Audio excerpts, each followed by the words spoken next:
apologise that there was no video last Thursday.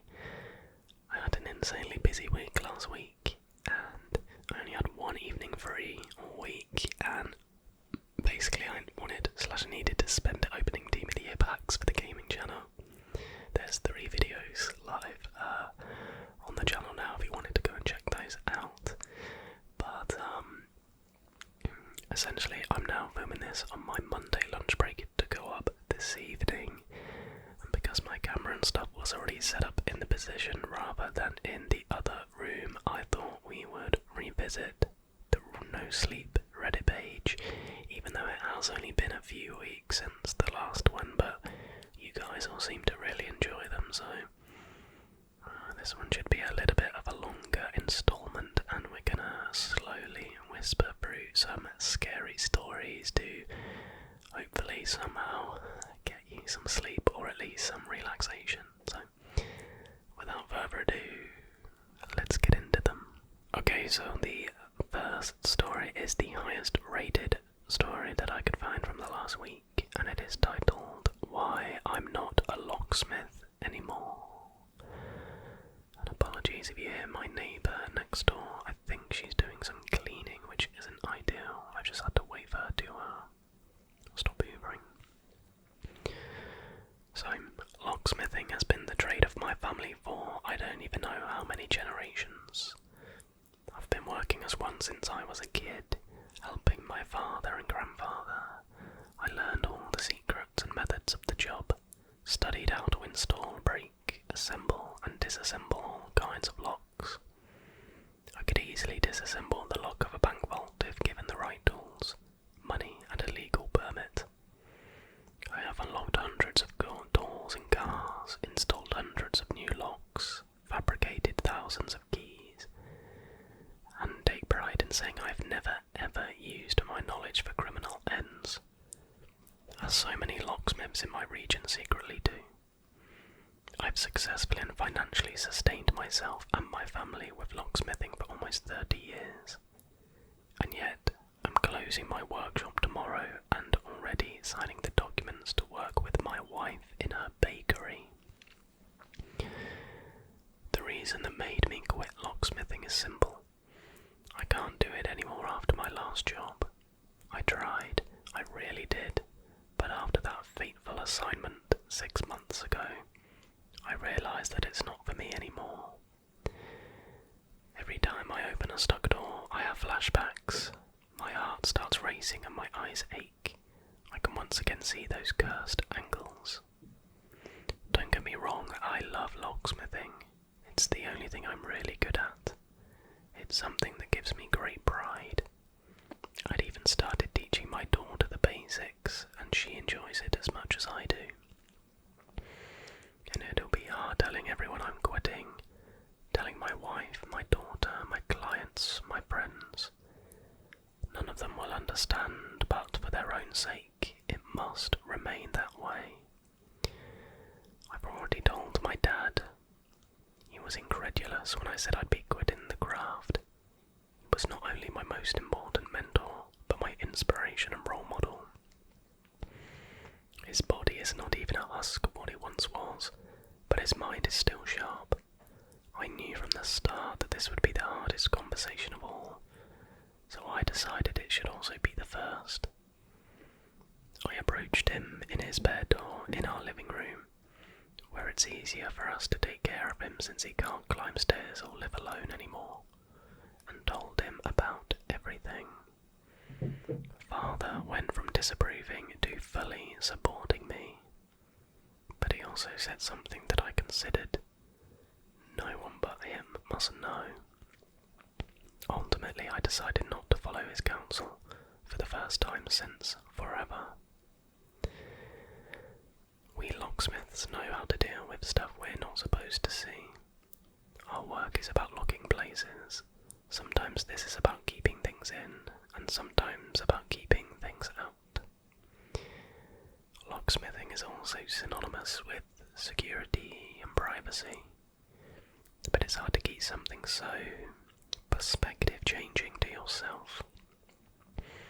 So I decided to write it down. One day maybe I'll have enough courage to share it to my family or even the world. I don't know. I've not even decided what fake story I will be using to explain my abandonment of the locksmithing business to all my former clients and acquaintances. Well, let's go back to the beginning. 6 months ago I was called by Greg Becker to unlock a locked door in his property. Now Greg Becker has never been a popular or particularly well-respected man. He's in his late 70s, and since I was a child, I heard rumours about his weird occultist practices. Unsubstantiated rumours, I thought, until Greg called me urgently at 2 a.m, saying he needed help getting into his house. I was already sleeping, and the phone woke me up. I tried to dissuade him, saying my prices in the graveyard house were exorbitantly higher than in daytime hours. But the old man was adamant, claiming it was an emergency. I got dressed, packed my dolls, apologised for my wife for leaving in the middle of the night like this, entered my pickup and drove to his property. Well, old Greg Becker had a pretty house, albeit a bit rustic. It was located on the edge of town, almost in the rural zone. I parked my vehicle there and exited it. Greg Becker was on his porch carrying a lamplight. Yet I could clearly see that the door of his house was open. I angrily questioned him why he didn't call me to tell me he had already found a way in. But he evasively replied that he actually needed me for something else. More often than not, that means trouble, so I was already going back to my car when he offered $1,000. That was what I made in an entire week of hard work, so I couldn't refuse. I followed Greg cautiously through the overgrown grass to a barn located a couple hundred yards behind his house. The old man's house was rustic, then the barn was outright decrepit. The wooden structure seemed like it had been there for decades without any repairs or restorations. There was no paint, and the whole thing was falling apart. He pointed the lamplight at the entrance of the barn, and I immediately saw how it stood out from the rest of the building. It looked more like the entrance to a bank vault than a quasi-abandoned barn. Hell, I had seen bank vaults that were easier to break into than that barn. I tried questioning him what it was, but Greg refused answering me. I said it would be easier to break the wall, which was already falling apart, but he reminded me about the $1,000. And well, beggars can't be choosers. I asked if he could at least bring me something I could sit on, as this would take a while. This time he complied, and a few minutes later I had already set up my stuff on the ground and was working. It wasn't easy, as it was dark and I was sleepy. I asked for a coffee and Greg simply left me there and disappeared into his house. At first I thought he was making one for me, but after 40 minutes I realised the jackass had probably gone to sleep. That door had 100 different locks. 100 different locks. That meant that crazy old man had to carry 100 different keys. The more I thought about it, the less sense it all made. The door was clearly new, impeccably clean, even if everything around was old and falling apart. After a handful of hours, the sun was rising, yet I had only unlocked 5 locks. Whoever built that door was either a perfectionist or a psychopath, or both. Greg Becker appeared wearing pyjamas and carrying 2 cups of steamy coffee.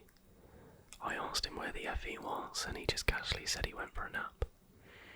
I was furious by that point, so I stood up and told him that if he wanted someone to open that door, he needed to at least show some respect. The old man sneered at me and just said $5,000. I was starting to doubt him, so I demanded that he paid me half first. Greg went inside the house and came out with an envelope full of money, and I started working back on the door right away. The worst part was not the unending locks, the disrespecting client, the mystery surrounding that entrance, or the scalding hot sun on the sky. It was the maddening boredom of it all. Becca refused to talk to me because he said that the job demanded discretion. There was no sound whatsoever and my phone had no signal. I didn't even know how he'd managed to call me there. I hadn't picked a signal ever since my car drove into that street. I didn't even have a watch. So the sole indicator of the time was the position of the sun. Around 2 in the afternoon, I'd unlocked 17 locks. Greg Becker appeared to check on my progress and I told him I was starving and that I needed to go home and rest a little bit. Greg wasn't happy, but he said that he needed me, so he just asked that I was back before midnight. I went home. My wife was annoyed, but after I'd shown her the money, she reluctantly agreed to let me keep working on Becca's door. I didn't sleep well that afternoon. I kept having these weird dreams about Becca, years younger, carrying lots of bloody plastic bags into the barn. I saw myself opening the door only for him to appear behind me and beat me to death with a baseball bat. The nightmares were unnerving, but I attributed them to stress. At 6 p.m, I was back on Greg's property, but that time I brought 20 hours of downloaded podcasts. Greg handed me a cup of coffee, his lamplight, and said he'd check up on me in the morning. I started working again. On the first night the experience was stressful, but that night it was somehow dreadful. I kept having this irrational instinct that made me check behind my back all the time.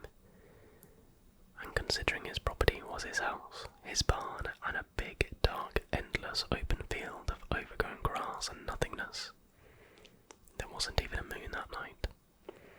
I kept working on the door, promising myself I wouldn't work here after the sunset. I unlocked another lock. That was number 21. I heard the house door opening.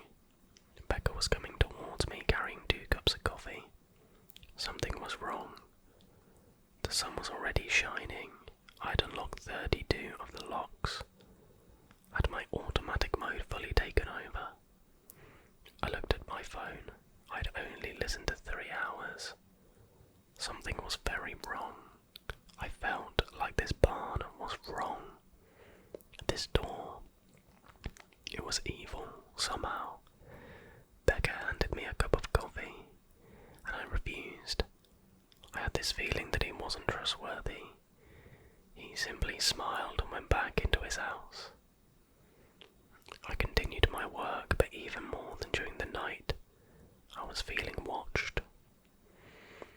When I unlocked the 46th lock around 2 in the afternoon, I heard a loud scream coming from inside the barn, and I almost broke one of my tools due to the fright. Enough was enough. I went to Becca's house and knocked on the door. He came out, that smug smile on his face. I told him about the scream and asked what the hell was going on. He told me that I should go home, eat something and rest a little bit until tomorrow, as I had been working more than 10 hours. I went back home, I locked my own door, and then I was back on the barn. Greg was running towards me, carrying a baseball bat. I woke up screaming, covered in sweat. My wife asked me what was going on, what happened, and I told her about my nightmare. But what really freaked me out then was not remembering when exactly I laid down to sleep. She said that ever since I started this job for Greg, I'd been acting strangely, like something was bothering me. I replied that something was indeed bothering me, but I couldn't figure out what it was just yet. She said that I should stop, that I should give the man his money back and forget about all of this. And I agreed with her, but somehow I couldn't stop now. Even before the sun rose, I'd already packed my stuff and was driving to Greg's property. This time I promised myself things would be different. I would end the job, get my money, and never pick up a call from Becca ever again. I went towards the barn door and started working on it immediately, putting on my earphones and listening to the context I downloaded, and that's going to be podcast. It was only after Becca appeared carrying 2 cups of coffee that I realised I'd left my phone in the car, and that meant that the voices I was listening to were... I quickly removed my earphones and looked around, horrified. The door. The voices were coming from behind the door. Becca approached me and asked if I was okay. I tried to fake a smile and answer that I was, but my head was slowly shaking and my forehead was sweating so much that no matter what I said, he'd know the answer was a blatant no. He then chuckled and went back inside his home. I decided that I didn't care at all for him or his weird antics, but I needed to open that door. I had already done 60 of the locks. Around 3 in the afternoon, he asked if I wanted something to eat. I didn't hear him coming. I didn't care. I just shouted for him to leave me alone and went back to my work. 71, I muttered. At 9 p.m. the sun had already set, and I was starving and thirsty, and needing to go to the bathroom, but I couldn't stop. Not when I was this close. They agreed with me. Everyone was rooting for me to unlock the door. Becca once again appeared. He wasn't smiling this time and didn't have his usual smugness. He looked concerned and asked what was on my hands. It was then that I noticed my hands were covered in a thick, black liquid. A liquid that was coming from all of the locks. I screamed and asked with all my lungs, what the hell was he doing that to me? Becca ran away towards the house screaming he would call 911, and I started working again. 79, and then I smashed his head with a baseball bat. 82. And then I started working again on the door. I needed to open that door. I needed to open that door. 85. The sun rose. I had eaten something, not sure what. Maybe there was something on the old man's kitchen. I didn't know, still don't. 95. Midday. There was blood everywhere, leaking from the door, I think. Greg Becker brought me a cup of coffee. I think it was him at least. 98. 99. 100. The door opened slowly. My eyes started bleeding and I saw something. It wasn't the barn. I saw a strange, nonsensical version of my house. My father, my wife, my kids, all of them made of weird, strange angles. None of them living, mere objects, animated 4-dimensional objects. In fact, none of the angles in anything made sense. They were all straight and curved at the same time. And then I saw something in the sky. A being of incomprehensible utmost darkness. They, whatever it was, started talking. My ears started bleeding. They told me about a world of false geometry, of darkness, death and suffering, a world where extreme violence was the solution to all mathematical questions. They asked me for my eyes. I was about to gouge them out when I saw Greg Becker, years younger, carrying a plastic bag full of human organs. I looked around me. I was dehydrated, hungry, covered in sweat, clearly having a heat stroke.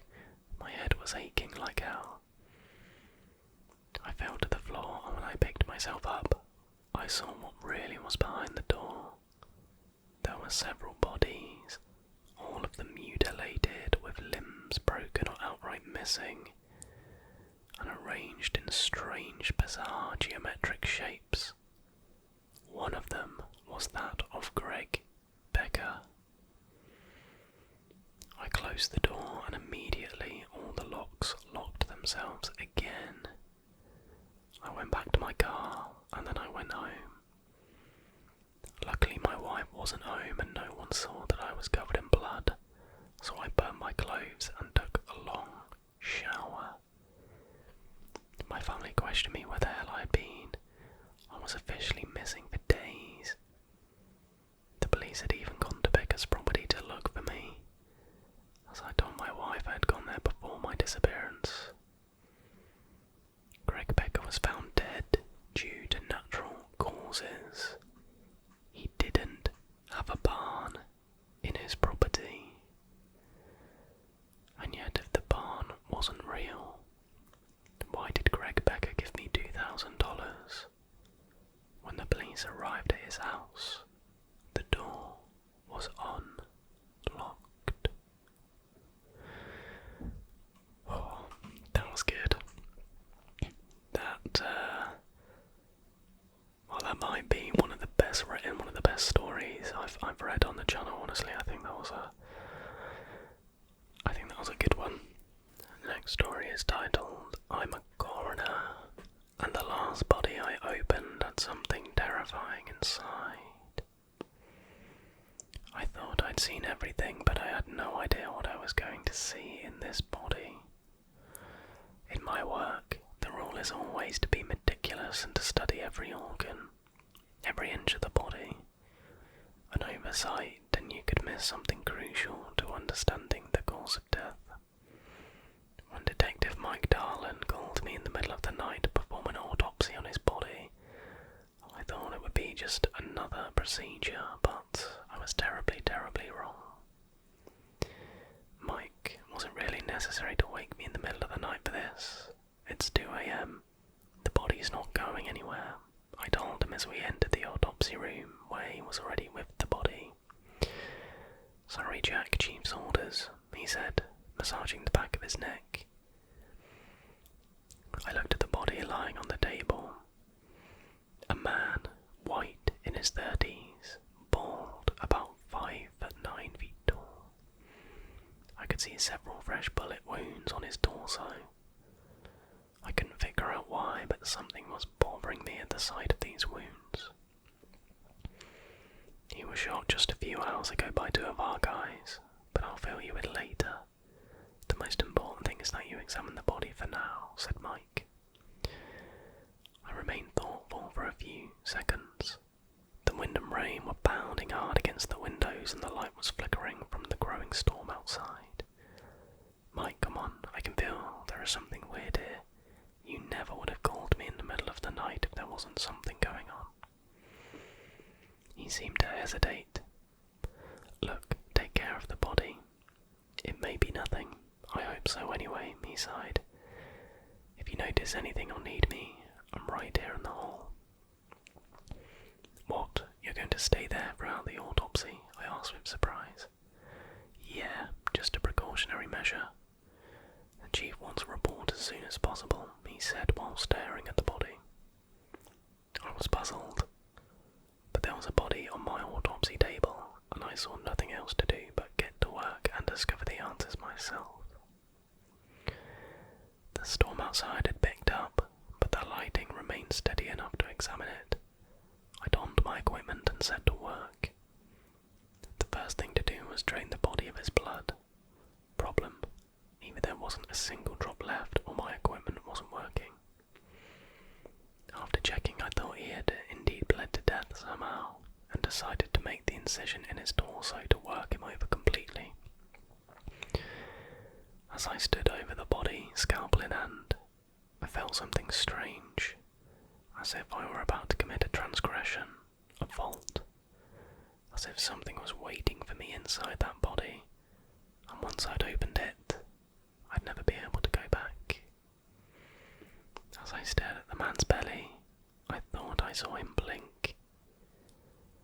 I immediately snapped out of my torpor and stared at his face, my heart rate jumping all at once. "What are you hiding from me?" I whispered. It might sound odd, but speaking was a particularly banged up body, but conversely this one seemed in a very good state. Precisely a little too good when I thought about it, although the colour of the body was strangely dull. And as I observed the colour of his skin, I swore I saw out of the corner of my eye his gaze turn to me and instantly return to its place. I gasped again and blew away. I took a deep breath. It was past midnight. I'd been awakened after a long day at work and I hadn't even had time for a cup of coffee. That, coupled with the storm and Mike's strange behaviour, was probably putting my imagination into overdrive. You've got to get a grip, man. You've been doing this too long to believe in the undead now. I stepped back in front of the body and raised the scalpel in front of me. I closed my eyes for a second and made the Y incision. I reached the lower end of its abdomen and finished opening the body with the necessary tools. Every passing second seemed surreal. I could feel that something was wrong. And when I looked inside his body, I understood why. There was nothing there. Not nothing in the sense of nothing wrong. Nothing in the sense that the body was entirely empty.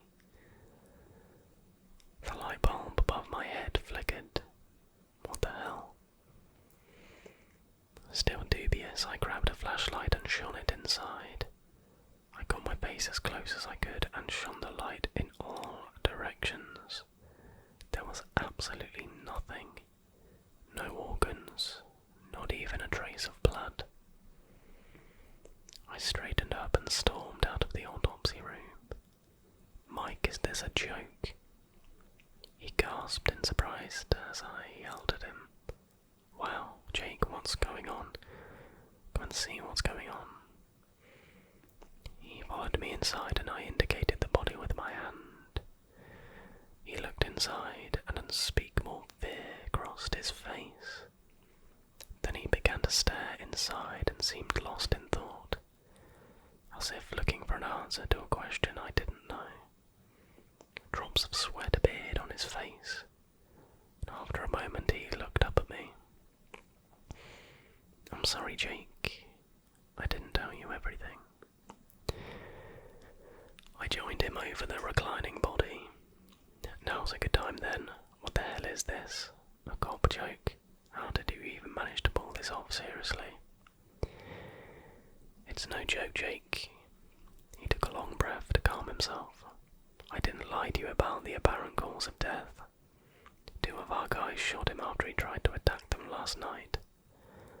They responded to a call from a woman who seemed in absolute panic and was talking about a man or something chasing her to the edge of the woods. Mike stared at the floor with a defeated expression on his face. They managed to intervene, but too late. He had already ripped the poor woman open and seemed to be digging inside her with his hands when they found him. He tried to attack them and they opened fire. He looked at me again. The thing is, when the paramedics arrived, they saw right away that there was something wrong with the body. They said it felt like they'd lifted a dummy instead of a man. It seemed hollow, and on that last word he stared at the body again. Holy shit, Mike, and you didn't think it was a good idea to tell me this before? I didn't want to influence you. After all, they could have made a mistake too. I looked silently at the body on the autopsy table. It definitely gave off something artificial, as if animated by something other than human biology. Wait, I said, staring suddenly at the body. No, wait, I said suddenly, staring at the body as if I were actually seeing it for the first time. You're telling me that that thing was shot by bullets? Yeah. I turned my head towards Mike. This thing isn't bleeding, and it doesn't have internal organs. So how can you be sure that it's dead? And with that, as if it had been listening to us since we walked into the room. The body on the table began to shake. We were both in a state of stupefaction, watching this body come back to life before our very eyes. This empty body without organs, without anything that should make it live. A moment later, the thing calmly straightened up and sat down on the autopsy table, torso still open. Its eyes fell on me, then on Mike. The light kept flickering above us. And in an artificial voice devoid of any emotion, it said those words I'd never forget. "Thank you very much. Now I'm certain of what I was missing." It leapt forward and Mike stepped between it and me. He didn't have time to draw his gun and a struggle ensued, but it was a lose-lose for Mike. This thing was incredibly strong and agile, contrary to what its empty shell suggested. In less than a minute, Mike was inert on the ground, his lifeless eyes darting in my direction. The body straightened up and began to lean towards me. I closed my eyes and put my arms in front of me to protect myself. I waited for a few seconds that seemed like an eternity, and when I finally opened my eyes expecting to come face to face with this thing, I realised that I was alone in the room. Mike's body had disappeared with it, leaving a pool of blood as the only evidence of what had happened. Droplets splashed on my face, and I noticed the window was open. It had fled with Mike's body. I stood there for a few minutes trying to process what had just happened. I closed the window and called the police about what had happened just a few minutes ago. But I think it's my responsibility to warn you. I don't know what it is, but that thing is out there. And now it has everything it needs to look just like us. Story number 3 is titled, "I Thought Coincidences Were Real. They Aren't." It started with an accident, a tiny one, my heel striking the curb at just the wrong angle, twisting the bones till they popped. The doctors wrote it off as a minor strain, sent me home with a pat on the back and a script for painkillers. It was my brother, a math major, who pointed out the coincidence. So it happened at the intersection of 1st and 28th Street on the 128th day of the year. Freaky. He waggled his eyebrows at me. What time did it happen? I'd taken a late lunch, worked a bit in the cafe before heading back to the office. Got him back shortly before 1:30 p.m. His eyebrows flattened. Seriously? Weird. I didn't think it was weird. I would have forgotten about the incident completely if it hadn't been what happened 2 months later. I'd only lost my focus for a second. Normally not an issue unless you're behind the wheel on the interstate with a four-wheeler pummeling in your direction. I'd wrenched the wheel, narrowly avoiding a head-on collision. I veered over to the shoulder and waited for the smell of burnt rubber to leave my nostrils. When I chanced to look at the dashboard clock, it read 1:28 p.m. I twisted round, just in time to see the four-wheeler disappearing around a bend in the highway. Its license plate, FYU 128. That night I made a list. Accidents, mistakes, plain bad luck. The time I suplexed my patella on the soccer field in 3rd grade, or got trapped on a roller coaster for 6 hours following a park-wide power outage. The time I learned I qualified for a full-ride university scholarship the day after the paperwork was due. The little things. Misplaced valuables, cracked iPhones, unpleasant surprises on tax day. Didn't need much. They might have happened on the 1st and the 28th. In the 128th house on the street. The only college class I had to retake out its final exam in class 128, which might explain how I failed the test I'd spent 6 weeks studying for. The bigger ones, bad breakups, terminal medical diagnoses, deaths in the family, seem to need a confluence of symmetries, date aligning with time or address or coordinates. The greater the confluence, the worse the outcome seemed to be. My friends always joked that I was unlucky, a lightning rod for misfortune, but it wasn't that at all. I was being targeted. I rang up my brother. He might as well have been sitting across from me for how clearly I could read his expression of concern. Targeted? By who? Do you remember the day Dad died? It took him a second to process the emotional whiplash. Yeah, but what?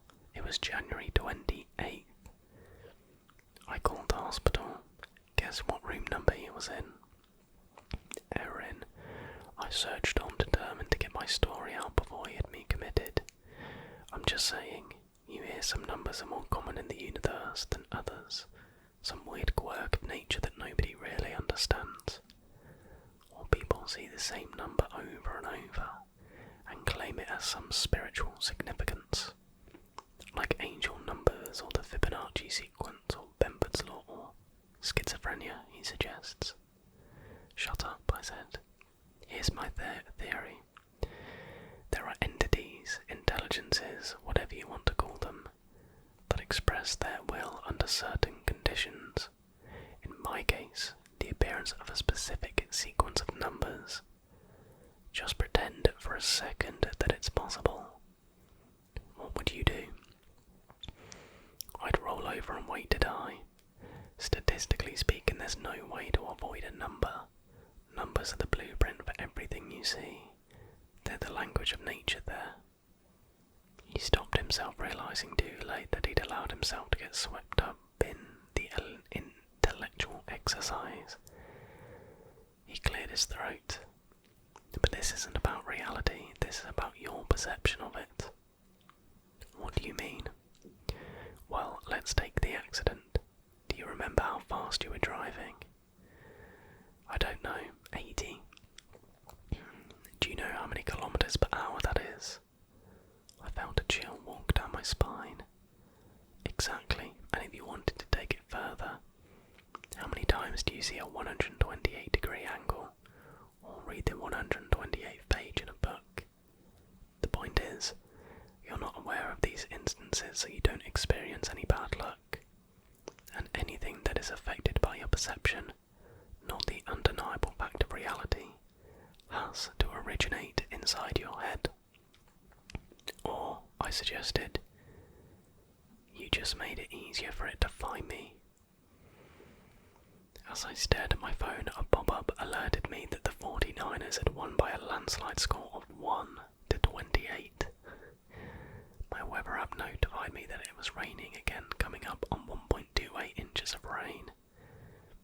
And I had missed a robocall, 128-555-3647. I was still staring at the screen when lightning split the sky in two. A freak accident, that's what the news outlets called it. Fox did an article about it. You might still be able to find it floating around the internet somewhere. They called me the girl who lived through lightning, but that's not really true. The lightning didn't hit me. It hit the roof, cracking the house open like an egg and spilling singed shingles all over the front lawn. I knew I couldn't stop coincidence. I couldn't avoid the manifestation of this thing, this entity, any more than I could stop the march of time. But I could try. My brother was right. If I didn't know when the door was open, it couldn't come in to greet me. I destroyed all the clocks in the house, defaced too many books to count, and burned the offending pages. Then I booked a last-minute flight to somewhere I was unlikely to find a clock or license plate. There are precious few of those places left. I should probably explain why I'm writing this. At this moment I'm sitting on the plane as it descends through dense black clouds.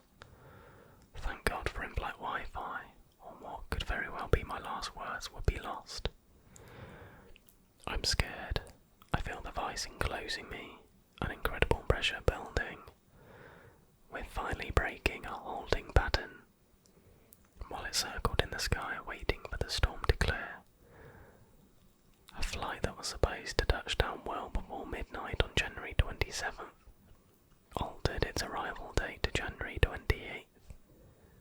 We're approaching 12,800 feet, and I can't stop staring at the little screen in front of me, announcing the latest update to our flight details. Our estimated landing time is 1:28. Wish me luck, please. I mean, why on earth would you catch a flight anywhere near January 28th? Like,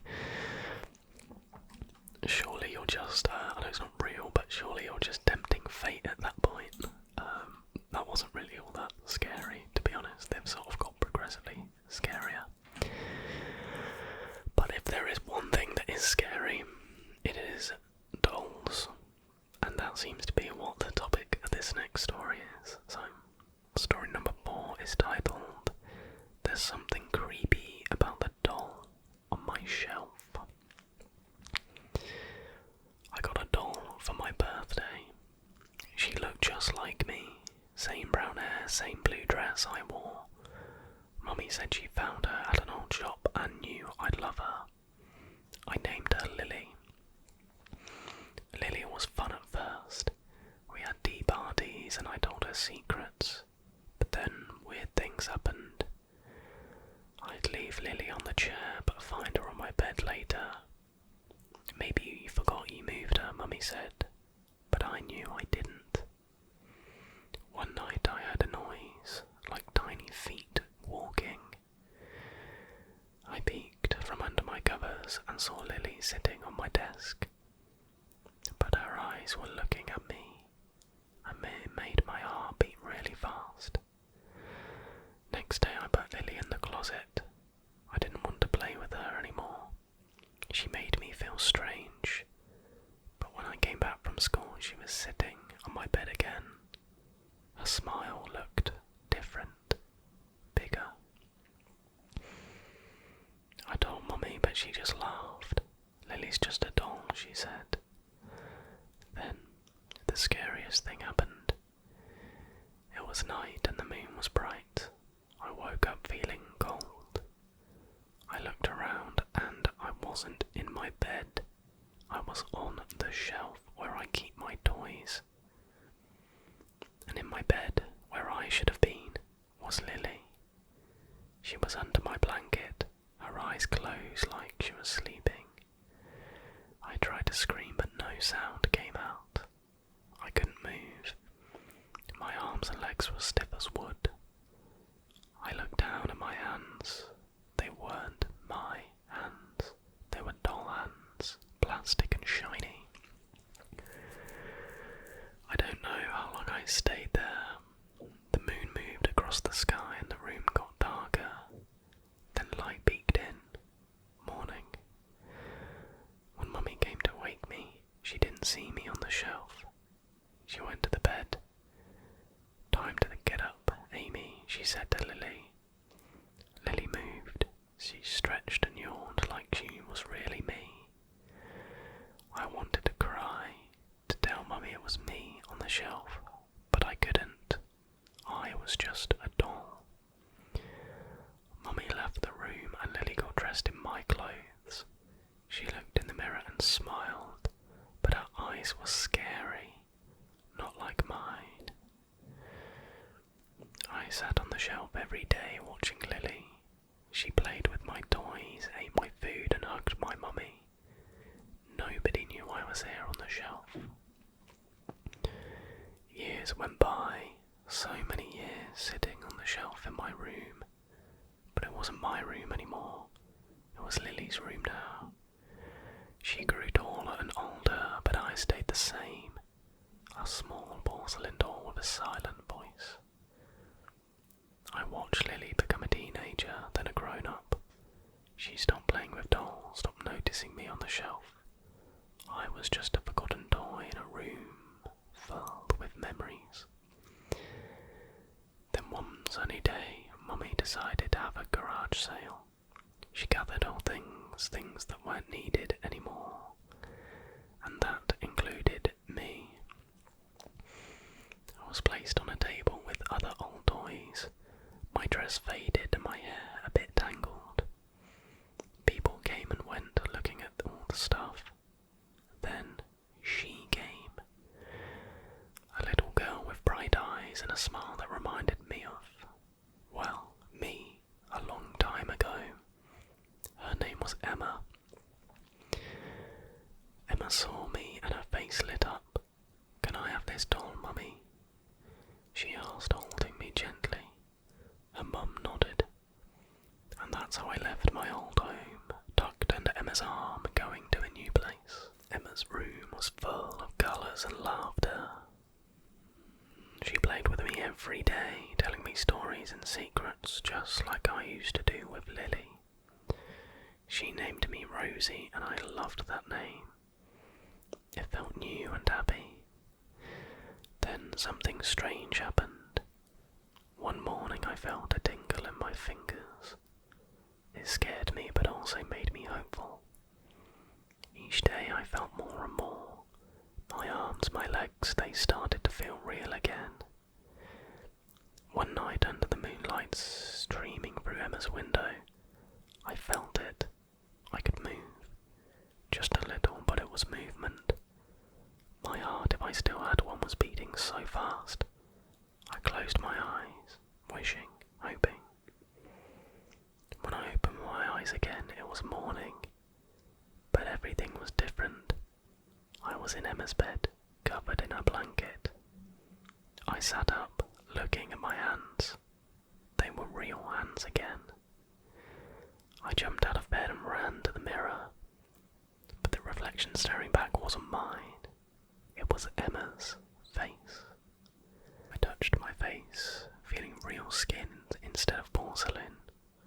It was like magic, but also scary. I turned around and saw the shelf where I used to sit.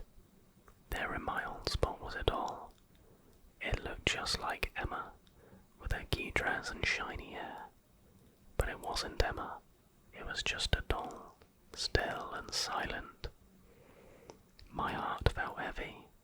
I understood then. The same thing that happened to me and Lily had happened to Emma. I was free from being a doll, but Emma, she was trapped just like I had been. I remembered Lily and realised she must have been a real girl too, turned into a doll.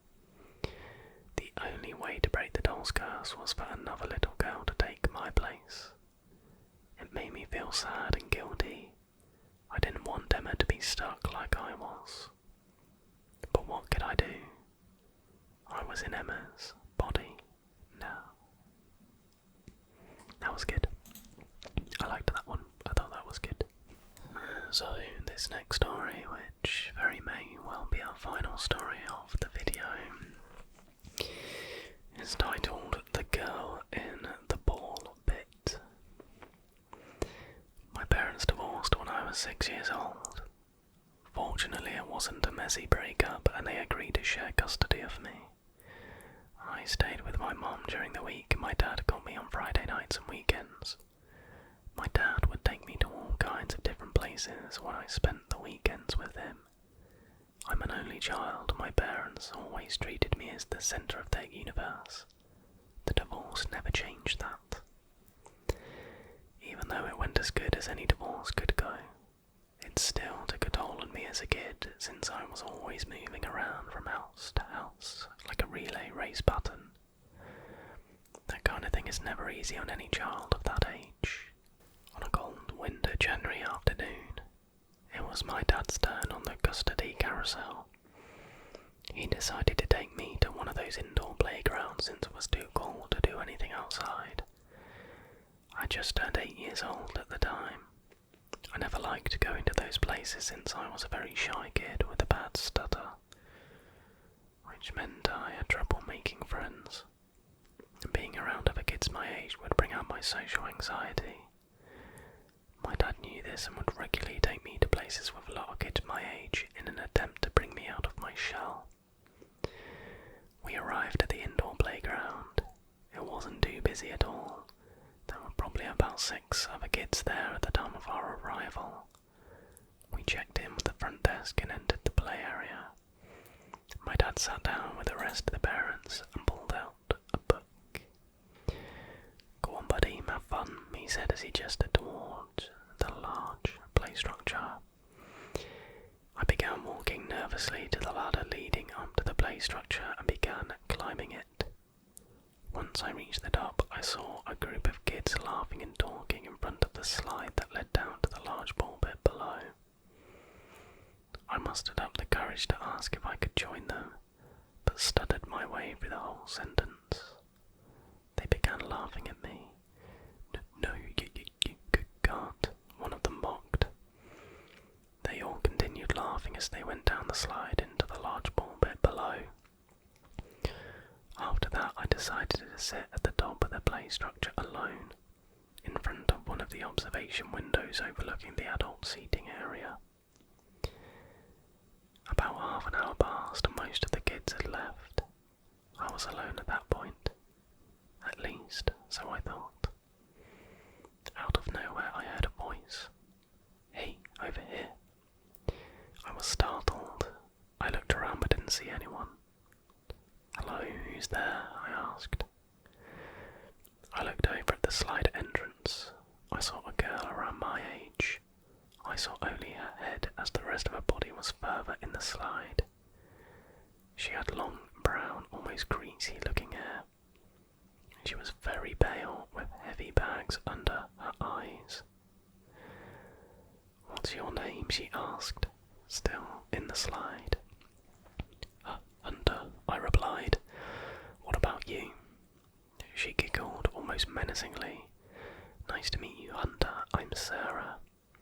She peeked out a bit more from the slide, revealing her yellow teeth as she smiled at me.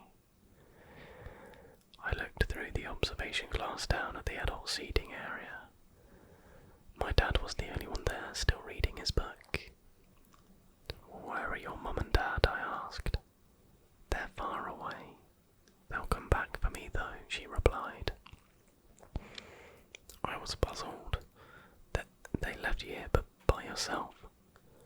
She stared at me for a bit and ignored the question. "Hey, I have an idea, Hunter.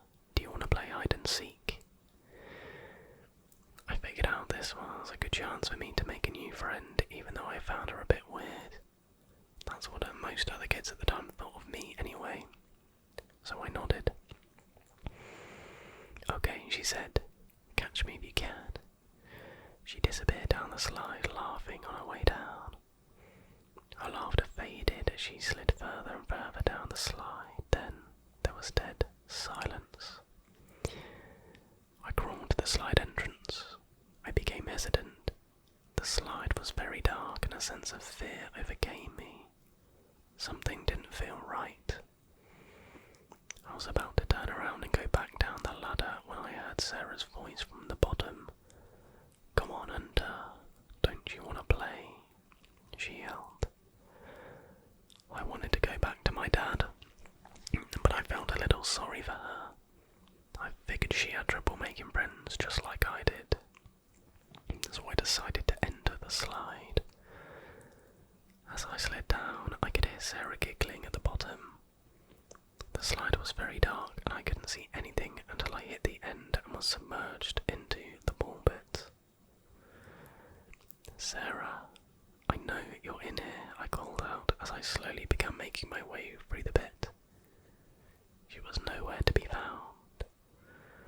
I dug around for about 5 minutes and figured she must have made it out before I came down. As I made my way to the exit, I heard Sarah's voice. She was whispering, "Hunter, Hunter." I jumped. It felt like she whispered right into my ear, but when I turned around, no one was there. "Sarah, where are you?" I asked. Her voice didn't sound normal. It sounded distorted, and she sounded more like a grown woman than a child. I saw her head slowly emerge from the pulpit. Only her eyes were showing. were now bloodshot red, and she had deep wrinkles all over her face. My heart started racing. I found you. I win, I said. She didn't say anything, she just kept staring at me.